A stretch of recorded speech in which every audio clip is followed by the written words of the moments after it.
voyez. C'est-à-dire, je vais utiliser des termes tels que fétiche, je vais dire que la religion africaine, c'est de l'animisme. Pourquoi? Parce que on s'intéresse aux arbres, on s'intéresse à l'énergie des pierres et compagnie. Moi, je trouve tout ça quand même assez surprenant. Parce que les gens ont du mal, en fait, parce que chaque terme a développé son environnement clos. Les gens ont du mal véritablement à se rendre compte que les pratiques sont les mêmes partout, en fait, dans le fond. C'est la terminologie qu'on met sur un certain nombre de pratiques qui crée la problématique. Vous voyez, prenons le cas, par exemple, des gens qui sont de croyances musulmanes et qui vont à la Mecque. Vous demandez c'est quoi? C'est une pierre noire. Bon, et qu'est-ce qu'on fait avec cette pierre noire? On tourne autour de cette pierre noire. Vous savez, c'est de l'animisme. On peut tourner autour d'un arbre, on peut tourner autour d'un bout de bois, on peut tourner autour d'une pierre. Je dirais la pratique est la même. Bon, vous me demandez le terme de fétiche. Bon, vous sortez un objet qui a été fait en fer et qui représente une divinité africaine. Mais la croix de Jésus-Christ est un fétiche. Je dirais, il faut quand même être honnête. C'est-à-dire que les pratiques sont les mêmes partout. C'est toujours les mêmes choses. C'est-à-dire que le colonialisme joue sur les mots pour définir deux concepts identiques avec deux mots différents.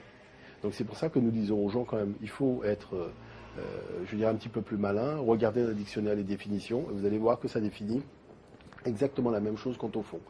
Maintenant, cette démarche de l'afrocentricité consiste à dire aux gens qu'on ne peut pas se développer, on ne peut pas devenir fort à l'extérieur de son patrimoine culturel, spirituel.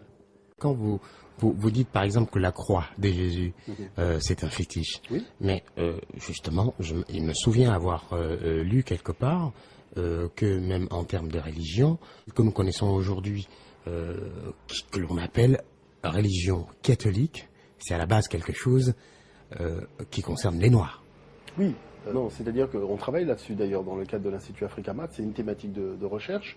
Il faut savoir que ce qu'on appelle aujourd'hui la tradition chrétienne, en fait, c'est appuyé sur tout simplement la tradition africaine de la période pharaonique dans le domaine de la spiritualité.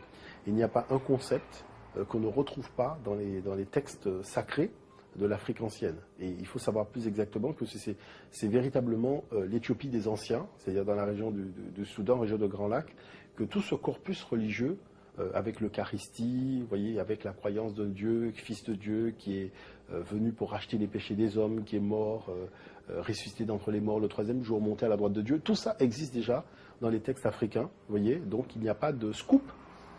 Véritablement dans la chrétienté, c'est juste une copie. Donc on peut même dire, sans se tromper, que Jésus était noir.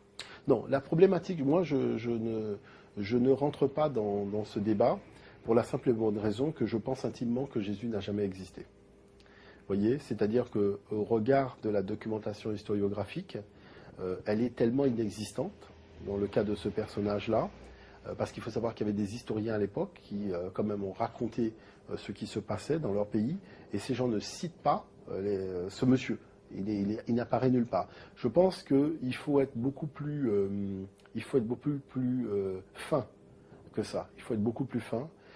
Il faut comprendre que l'analyse que j'en fais de tout ça, c'est que, vous savez, l'Afrique, au 3e millénaire, a initié ce qu'on appelle la création de l'État pharaonique, qui était tout simplement le regroupement fédératif de 42 cités. C'est-à-dire que pour la première fois dans l'histoire de l'humanité, voilà que 42 grandes régions, 42 grandes cités s'unissent et reconnaissent un seul système de gouvernement, un seul État, un seul roi, avec son gouvernement, son Premier ministre, ses ministres, pour pouvoir administrer donc toute cette partie du monde.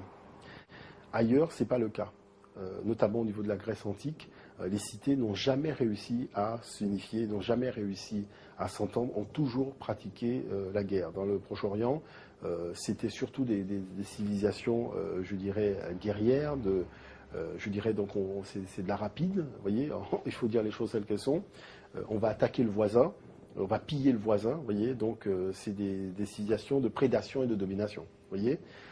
Lorsque les gens sont arrivés en Afrique, voilà que vous imaginez, vous êtes souverain d'un petit État, d'un petit royaume, vous avez des grandes aspirations, et vous découvrez que des gens sont parvenus à faire ce que vous aimeriez faire. Qu'est-ce que vous posez comme question? Comment avez-vous fait? Comment avez-vous fait en Afrique ce que personne n'a réussi à faire ailleurs? Et c'est de là que les gens disent la religion. La religion. Parce que tout simplement, nous avons une croyance particulière en un Dieu qui a été envoyé pour nous guider vers le bien, pour racheter nos péchés, nous mener vers la vie éternelle, qui nous a initiés dans des savoirs. Je parle de l'Afrique, voyez, dans l'Afrique de l'Antiquité, qui nous a initiés dans un savoir religieux, une spiritualité, et qui nous a toujours permis de faire triompher la notion du bien sur le mal, d'où la création très tôt dans l'histoire de l'humanité de la notion de Ma'at, qui est la vérité, justice, équité, harmonie. À partir de là, il faut savoir que ces 42 cités, 42 régions, il y a eu le projet de l'associer à ce corps de cette divinité qui a été envoyé, qui est Osiris en fait, ou Siré, avec sa femme, Aset, et il y avait 42 temples qui représentaient chacun un 42e du corps d'Osiris. Et donc le pays est soudé lorsque, sur sa base spirituelle aussi, eh ben, on voit tout simplement cette unité aussi qui transparaît et qui naît à travers ce projet étatique, mais aussi un projet soutenu par une vision religieuse des choses. Vous voyez, un Dieu unique qui est à l'origine de tout et qui crée aussi la multiplicité des choses. Vous voyez ?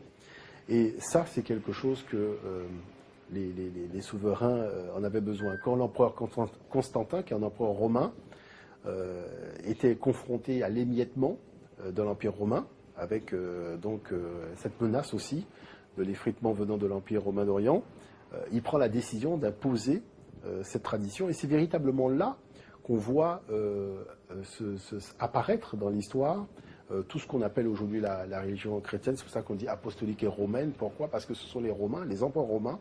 Alors vous imaginez l'image que vous donnez à la chose, parce que les empereurs romains, ce n'est pas une référence, je dirais, d'humanisme dans l'histoire de l'humanité. Donc vous voyez qu'il s'agissait tout simplement de tirer profit d'une information qu'on venait d'avoir, de manière à pouvoir régner sur un empire relativement grand et éviter les scissions de cet empire. Vous voyez ?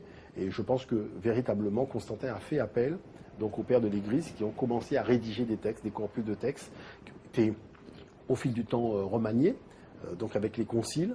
Et aujourd'hui, vous avez les gens qui vous disent la vision, l'unité spirituelle de l'Europe se fait dans la tradition chrétienne. Donc ça veut dire que le pari qui a été lancé par les anciens potentats européens de l'époque, c'est un pari finalement qui a réussi. Et ce que l'Égypte en fait a fait par le passé, les Européens ont voulu le faire et sont parvenus à le faire. La seule chose, c'est qu'aujourd'hui, vous voyez, comme c'était une greffe, on voit bien que la greffe dans le fond n'a pas pris, puisque le comportement des Européens n'est pas du tout compatible avec cette idée qu'ils ont voulu développer de Jésus-Christ à un moment de leur histoire.